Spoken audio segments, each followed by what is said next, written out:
eu respeito, eu tenho muitos amigos que são ateus, que são céticos, e aliás, eu vou até dar um testemunho para você. Houve situações que eu fui tão bem tratado por alguns amigos ateus que eu me senti mais amparado por eles do que por alguns colegas de igreja. Eu não tenho vergonha de falar isso. Eu não tenho vergonha de fazer uma alta crítica sobre a própria religião. Uma Não, vez... até porque o fato da pessoa ser ateu não necessariamente a torna uma pessoa ruim. Mas de Muito pelo jeito contrário, nenhum. ela pode... Né? Uma frase que eu coloquei nesse livro aqui. Betinho. Pô, Betinho. Eu coloquei assim, Betinho É poderia... hemofílico, né? Ele tinha hemofilia. É. Eu falei, Betinho podia até não acreditar em Deus, mas Deus acreditava no Betinho. Então, tem tanta gente que fala, Você cara, tá entendendo? o cara não acreditar em Deus é um detalhe. Você tá Ele entendendo? faz o bem, ele tenta ser uma boa pessoa. Meu único questionamento a quem faz o bem sem Deus é um questionamento filosófico, não moral. Eu não duvido, eu não atribuo moralidade à religiosidade. Tá. Porque eu já vi na prática muita gente ateu, puxa vida, que desenvolve um amor maior do que muitos religiosos e teólogos.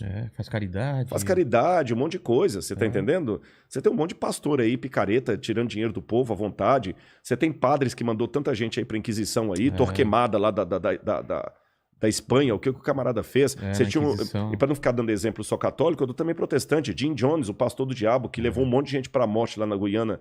Você tá entendendo? Então, quer dizer, e ao mesmo tempo eu tenho ateus como Betinho, porque o cara era só caridade.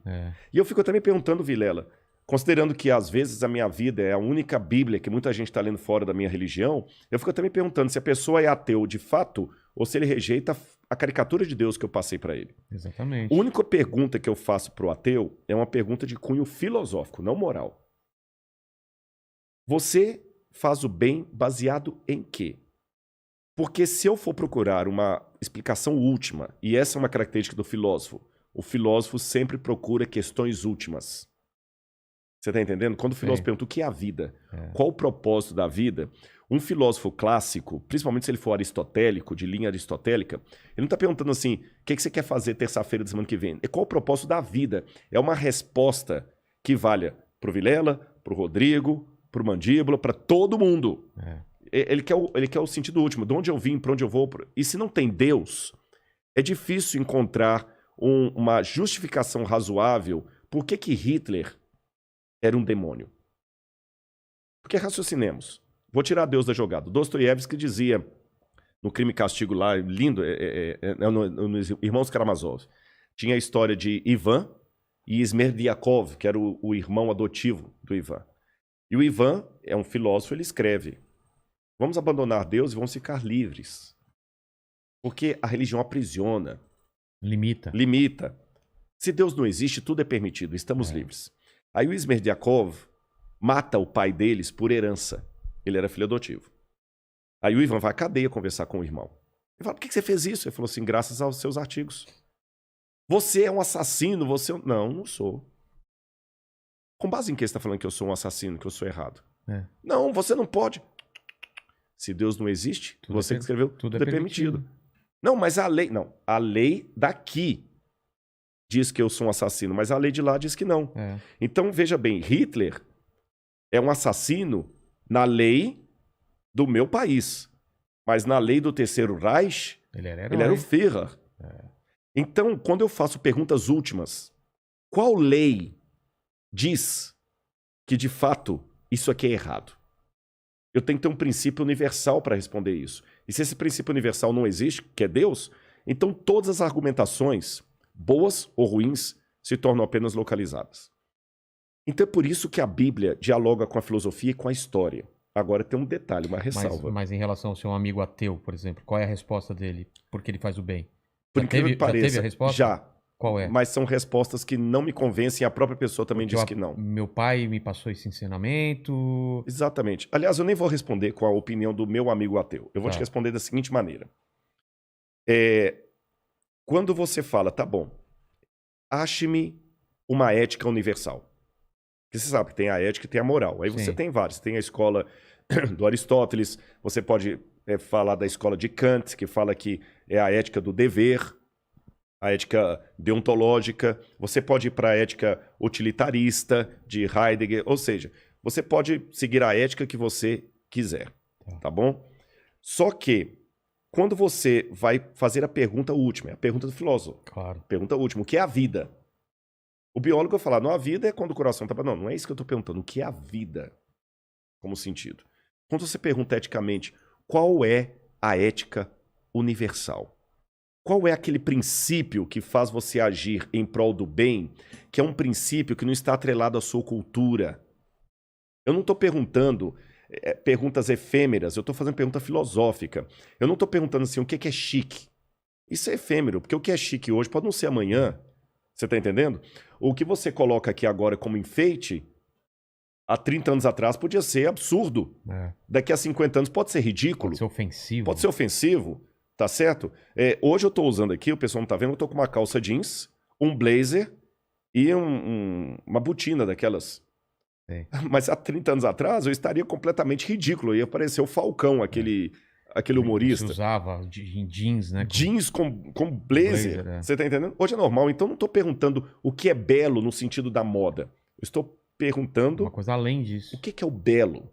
O que é o respeito? O que é a ética acima de qualquer questionamento? Quais são os princípios universais da ética? Quando lançaram isso para filósofos... Isso, inclusive, tem pesquisa. Foi feita, inclusive, na Universidade de Stanford, com estudantes de filosofia. 2/3 deles não conseguiram responder qual é o princípio universal que está por detrás das ações do bem, que justifica o bem. Ou seja, se eu fosse um nazista aqui e te falo assim, me convença que o nazismo realmente é hediondo, você não ia conseguir me convencer a menos que apelasse para um princípio universal divino. Quando jogaram isso na... Deixa eu tentar, peraí. Se eu fosse te convencer, partindo do pressuposto que você não acredita em Deus e não é... Não... E nem você. E não nem tem eu. Deus. Ah, e nem eu também. Exatamente, não tem Deus. Não tem Deus na jogada. Não existe Deus. Tente me convencer apenas com argumentos humanos que o nazismo é hediondo. Você matar muita gente, você tá errado por quê? Porque vai contra o princípio. Não tem, que né? Princípio? Não tem. Não tem. Sabe quantas escolas de pensamento houve para tentar criar uma ética universal dispensando Deus? Só se fosse uma lei que limitasse. Você vai ser preso, mas ele não vai ser preso porque... Mas é local. É local. É errado porque... Não tem. Sabe quantas escolas de pensamento filosófico tentaram responder essa pergunta? 600. E teve alguma... Não, tanto é que houve 600.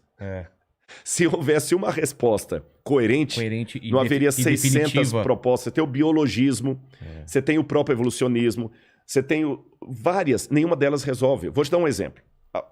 Uma das possíveis respostas, essa foi uma das que os meus amigos me deram. Não, mas pela lei da evolução das espécies, eu sei que é errado matar, porque senão eu também serei morto. Então, como esse é um princípio da evolução dentro de mim, para me preservar, eu não mato. Aí eu falo assim, mas será que isso não faz sentido? Porque se fosse então, jamais haveria guerras. Eu mato o outro para ele não me matar, é o contrário. É o contrário. Você tá entendendo? Alguns falam assim, não, é o gene egoísta. Como diz lá o Dawkins, né? O Richard Dawkins. É o gene egoísta. Tá, mas o gene egoísta... Você tem no mundo animal... Não, mas o gene egoísta, ele justifica as pessoas matarem as outras, não deixarem de matar. Exato, a procriação. É a procriação. Ele fala assim, eu vou procurar para que o meu gene... Mas mesmo assim, o gene egoísta é perigoso, porque o gene egoísta não é uma questão moral, é uma questão muito minha. Ou seja, qualquer coisa que nós acreditamos, até o galho, até o chifre que você ganha da sua namorada, não tem como você moralmente... recriminá-la se você tirar Deus da jogada. O máximo que você pode falar é o seguinte, olha, desculpa, roubar esse copo seu é errado à luz do Código Penal brasileiro. Você tá entendendo? Agora, convenhamos. Achado não é roubado. Achado não é roubado. Se eu pegar a própria lei da evolução das espécies, a sobrevivência do mais apto. Se eu conseguir te roubar e ficar bem, o que eu tenho que cuidar para não ser pego. Então você está vendo, a Bíblia dialoga com muita coisa. Eu só queria dar uma notinha só sobre a questão ainda da arqueologia, e a gente pode continuar esse assunto.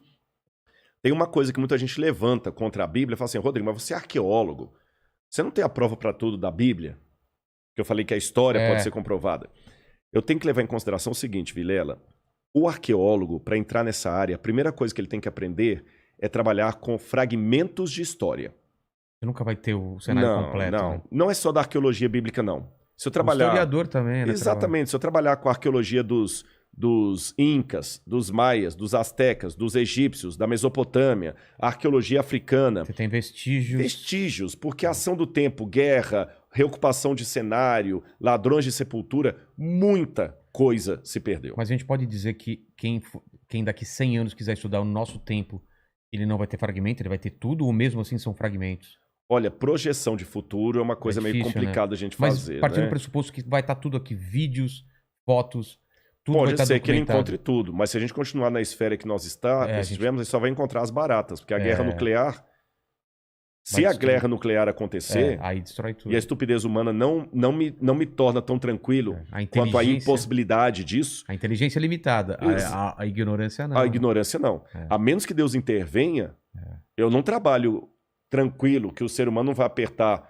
o botão. Exatamente. E se houver uma guerra nuclear, nós vamos deixar menos para os arqueólogos do futuro do que os do passado deixaram para nós. Só vai ficar as baratas. A única que sobrevive. É verdade.